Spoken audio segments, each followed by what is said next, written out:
All right. Go Grant, Wes, Mike Wilson. Rick, at this point, does it feel like Groundhog's Day with the up and down nature of this team from game to game? It does, Grant. I did not think we had great mental preparation yesterday, getting ready for the game. And first half of the game, I did not think we defended the way we're capable of, but you got to give them credit. They made shots, but I also thought that they got comfortable. We had a couple too many defensive laps with the wrong guys, transition threes, not, giving up too much separation, but you got to give them credit. They shot the ball well in the first half. Do I think it let them get comfortable? I do. And then we got behind. I thought we got a little anxious. Now, we've played against teams all year that have played gap defense. We knew full well that would be the adjustment they would make, that, they were going to get more in the gaps. And I don't think we don't get stops. You're not going to be able to get out in transition as much, because if they're making baskets, they're going to be able to get back and get their defense set. So, again, when they're shooting 60%, it doesn't give us a chance to run the way we wanted to. And because we weren't really moving the ball and moving bodies the way we wanted to or needed to, they were able to stand those gaps. And then it also closes down the offensive rebounding lines. But when you're not shooting well, you've got to be able to go inside and get some things done. And we can't have drop-off passes and those passes kicked out. You've at least got to try to shoot the ball. You got to try to get fouled in those tight quarter situations. And we just turned it over too many times and had too many pass outs when, again, I just don't think you can do that. Rick, in a normal year, I guess without the COVID stuff, we'd be around more and see more practice and things like that. It's obviously different right now. Some of these inconsistency issues that we're seeing from game to game, are these things you're seeing behind the scenes the past, month or so, or is it just in the games? No, I see it. I think it's immaturity at times. I do. I do. I think you're still trying to get guys to understand. But it's a combination. Like, we've got a team where, you guys know, we've got some young players that I still think are learning what college basketball is all about. And you say, well, by this time of year, they should know it. Do I think they're going to shoot the ball the same every night, play the same? No, but when they're not, you got to have the other part. Like, you look at tonight's game, Kentucky shot it well in the first half from the perimeter. Second half, they went to work inside. And whether they scored, even if they shot 20%, I think, in the second half, but they were getting fouled. So when you're not making threes, you got to manufacture other ways to score. And we didn't. And you see sometimes the guys that are the most aggressive are going to then think, well, nobody else is trying to do something, I'm going to go do it. And that's where we're not as good as we need to be as a team. And it goes back to consistency. I mean, it is. I haven't really studied the stat sheet, but if you look at their front line, free throws, Sarr got 6 of them.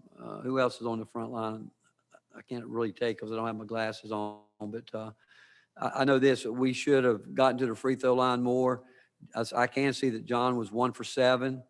He was 4 for 7. And in games like this, they do need to make themselves more available in terms of we had to go with a small lineup, because then you start missing free throws and then layups right around the rim. You got to try to get some guys in there at least you think is going to get fouled and make the basket.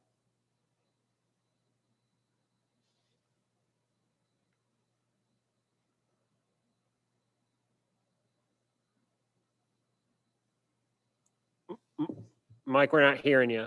You're unmuted, but we're not hearing you for some reason. I'm sorry. We'll go next to Nicholas, Rob Lewis, and Ben McKee. Coach, obviously, if you look at John Fulkerson's stat line, he was 1 of 7. After Wednesday's game where he had 16 points, are you disappointed in his play today?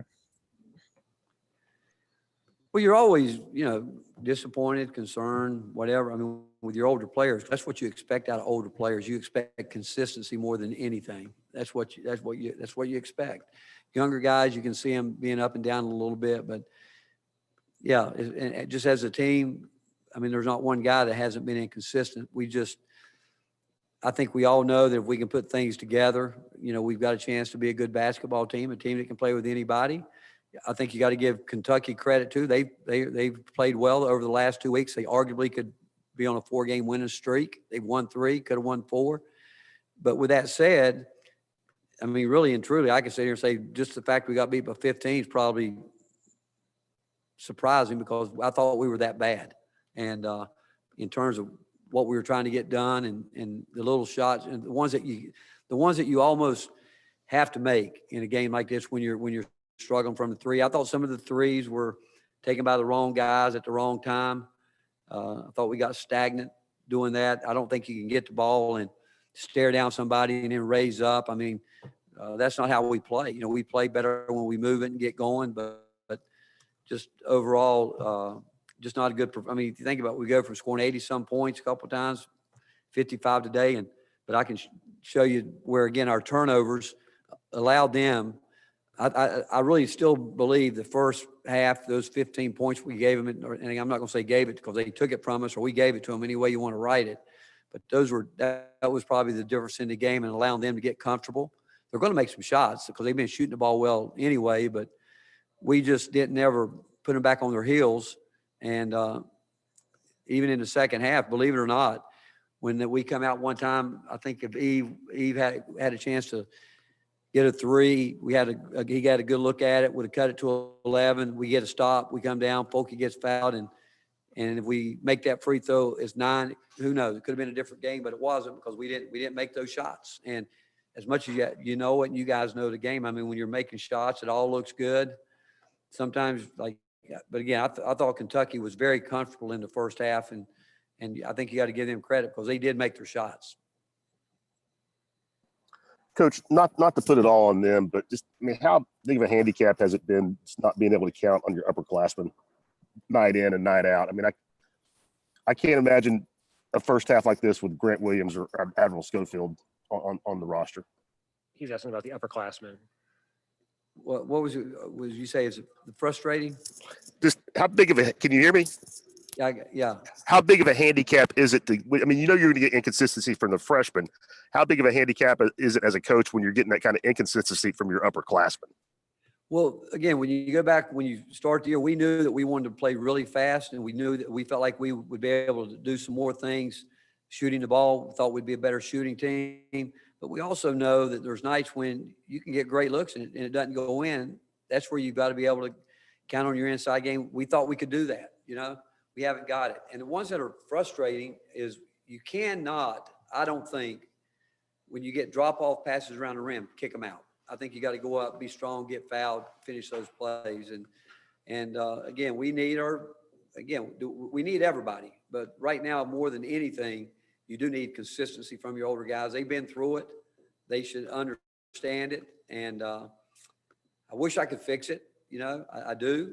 We've talked about it a lot, and we'll continue to talk about it.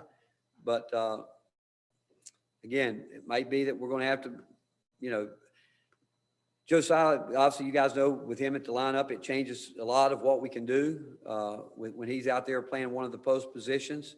And in terms of stretching the floor, that gives us a little more space to attack in a way that we weren't able to today. We weren't able to get that spacing that we had up there because of having 4 guys on the floor that you really definitely have to guard, and you're not going to give them any looks.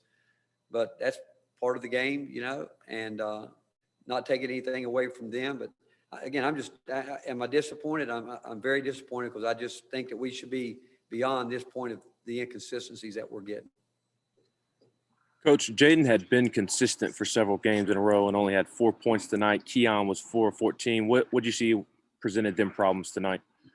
I thought they were, again, hesitant. I think those guys are young and learning that every game is going to be different. And then, I don't think there's any question Kentucky respected their ability to get by them. They were backing off, trying to encourage the quick, maybe one dribble, raise up shot, or get them going downhill, trying to run and just attack the ball. Obviously the scouting report is when Keon gets the ball in there, go in there because he wants to turn and spin. We've talked to him about that, but they some shots that you guys have watched them play that they normally make. They again, I thought they were a little bit hesitant early. Like Jaden was in there, got too deep a few times, and again, he still needs to get the ball on. He got one blocked, and I don't know if that changed his mindset or what, but that's where you adjust. I mean, there's nothing wrong instead of getting to 6 feet, stop at 8 feet.